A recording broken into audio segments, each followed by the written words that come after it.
Alright guys, it's Saturday morning and I get to install another pressure switch because the other one quit working again. This is like number 26 probably I've put in the last few years. I have no idea what's going on. It's got to be the part. Just I don't know. There's two little contacts on a light spring up toward the front when you take the cover off, and those are free. You can move them up and down, but that switch, it will not kick that compressor on. So when I took the other one apart, I broke it apart, and there's a big thing in there with a big spring on it, and I don't know if that must be sticking or what, but I did notice when I took the old one off there was water inside of it. Condensation, I'm assuming. Maybe that's corroding something and just making something stick. I don't know, man. I don't get it. I'm going to have to end up getting a new compressor or something because I am absolutely sick and tired of messing with that cobalt. It's the biggest pile of crap. If I knew how to wire up a different switch, I'd probably change it, but I don't. So anyway, I'll run you through what I was doing yesterday until the compressor quit yesterday evening. I did get a order in from Summit yesterday.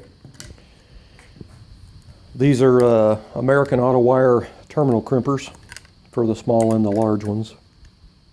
And I've been needing these for a long time, and I'm going to be wiring the car here pretty soon, so I just went ahead and got them. For the price that these stupid things are, you would think they'd at least be chrome plated or something instead of just ugly black. But anyway, I needed them, so I went ahead and got them. I've got a lot of terminal crimpers that I've tried through the years, but none of them work as good as those do. So anyway, I'll run you through what I did yesterday. So I had a buddy over here a couple months ago, and he builds transmissions, and he was telling me that I needed to get the TV cable geometry corrector bracket to put on here because it corrects the geometry with the degrees of angle, that thing. I don't know, it was over my head, whatever. I've never even heard of one, so I went and did some research online. Went to Monster Transmission and watched a few YouTube videos. And come to find out, this is a recommended part for a 204R or 700R4 like I have. So I went ahead and bought one for a Holley, and I bought one for an Edelbrock.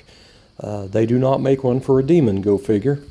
So taking them both and looking at them both side by side, they are pretty much identical, other than the Edelbrock one has a small hole at the top and a big hole at the bottom.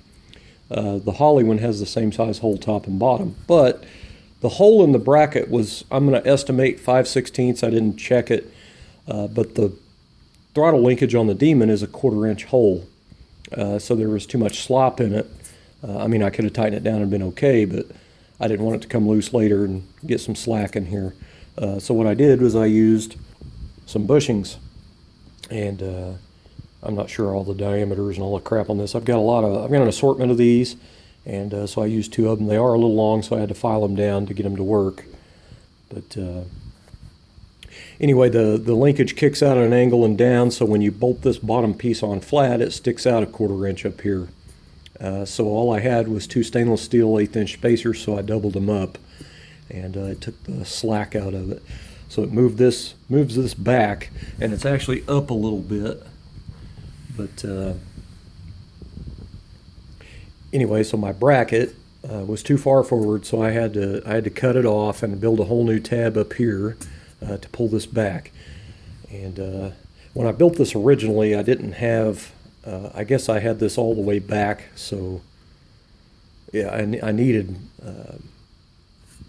more movement in that basically. So now I put it in the middle, and then I built the bracket. So now I've got adjustment in or out if I need any extra. But I have it base adjusted at full throttle all the way out, so I won't be able to tell, obviously until it's running and driving. Anyway, the other thing I had to do to this bracket was I had to notch it right here, because the Demon has a nut on the shaft, and so I had to clearance that. So I'm going to end up having to take this back off, and I'm going to go in here with some Scotch it and smooth this up where I ground it, and then the next time I'm clear coating parts, I'm going to clear coat this. That way that CAD plating stays on there, and where I ground it won't rust. So the Hollies have a little bend out tab down here at the bottom of the linkage, and it has a little hole in it, and that's what I built my carb spring on. Demon doesn't have it. So I took a piece of stainless sheet metal and I cut a tab, and it's actually on this bolt here, and drilled a hole in it. Now I've got my carb spring on. I like having all that stuff in one area instead of having a carb spring up here, you know, and it's just cleaner looking with it all designated to one area. But anyway, I have to finish grinding this because I got to get the compressor fixed again. And I did draw a line underneath this here, and I'm going to trim this out to where it matches the base plate here, the way it's cut out. And then I'm going to round this corner a little bit. And it'll end up getting primed and blocked and painted, so it'll look pretty nice. The other thing I did, I got this all fabricated and it's bolted on for mock-up. And as I stated in the other video, this is a piece of 3/16 brake line, and my temperature gauge wire is going to go through here to the sender, and then I'm going to end up, when I get done priming and painting or sanding this, I'm going to paint it the engine orange color. That way it'll kind of disappear on the intake. Instead of having a wire running across there, I just think this will be a lot cleaner. So I used sheet metal for tabs, and I bent little 45s on the ends of the tabs and then welded it on the bottom. And anyway, I still have to flare this end. I like to flare ends, that way it won't chafe the wire. But my wiring harness kicks out behind the engine back here out through the firewall, so it's down low. So none of the wiring will be visible, so that wire will come over and up into that. But anyway, I'll paint that orange and it'll blend in and look pretty sweet, I think. I did get my headers clearanced for the temp senders. It wasn't too bad. And then a couple other little things I've been messing with. I took a piece of strap and I bent it to match the block here. And I'm going to end up putting a piece of tubing here, a big piece, on this, so my harness will pass through and go to the starter. And I'll also probably have the wires going through there for the exciter for the alternator and all that. But anyway, it'll be, this is too small, but this kind of gives you the idea where my line is. It'll have a little bit of a curve to it and be up against the block, and then I'll just trim this off wherever. But I'm going to wait until the body's on and the wiring's passed through, and then I can kind of get an idea where that tube needs to be. And I'll mark it, pull it off, weld it, and then finish it out real nice and paint it black probably. But anyway, just another little something I'm making there for that. Let's see, PCV system here. This is a piece of 3/8 metal line. These are the sticks you get at your parts store, and they're flared with fittings. So I cut them both off. So I bent a 90 up here, and then I brought it down, bent a 45, and it goes to the PCV valve here. I'll end up sanding and painting this black, and I'm going to use some very thin-walled rubber hose on here. It'll be about, I don't know, inch long or something, inch and a half to connect these two, but it does have space off the bottom, and just from up here it looks like it's touching the fuel line, but it's not. Anyway, I'll paint it black and it'll look pretty good. But I like hardline stuff because it just looks cleaner instead of having just a rubber hose stuck on there and peeling around the back, you know. Now this is an original valve cover, and I drilled a hole in it, and then I removed the baffle out of like a early 80s GM small block valve cover, and I spot welded it in there. And this grommet is actually a Dorman from the parts store. This is the part number. It is a 42062. Now that is a small hole. It's not a giant hole like you get in your aftermarket valve covers. But this grommet is skinny at the front and tall at the back, so when you put your PCV valve in there, it kicks it more toward the carb instead of being, you know, flat, and it just has your PCV valve sticking up at an angle. I didn't want to have another angle up here, so that'll just end up looking cleaner. I really didn't know what to do on a PCV system. I know I wanted to have it, but it's just, I've tried different stuff in the past, and it just always seems to pull oil out of the engine. So this is like the only tried and true system is the valve cover one. It screwed up my script, but it is what it is. It's just what I'm going to have to do. But I have the tube up here for my fresh air in, so it should work nicely. What else?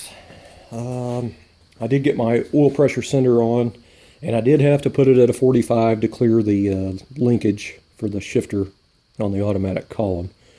I don't really like that it's at an angle. It kind of bothers me, but again, it is what it is. It's just what I had to do.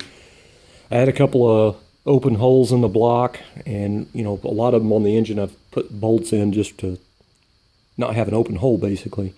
And I had some spare ARP, so I had to cut them down to use them. Some of them I had really, really long, and I just cut them and used them because they are extras.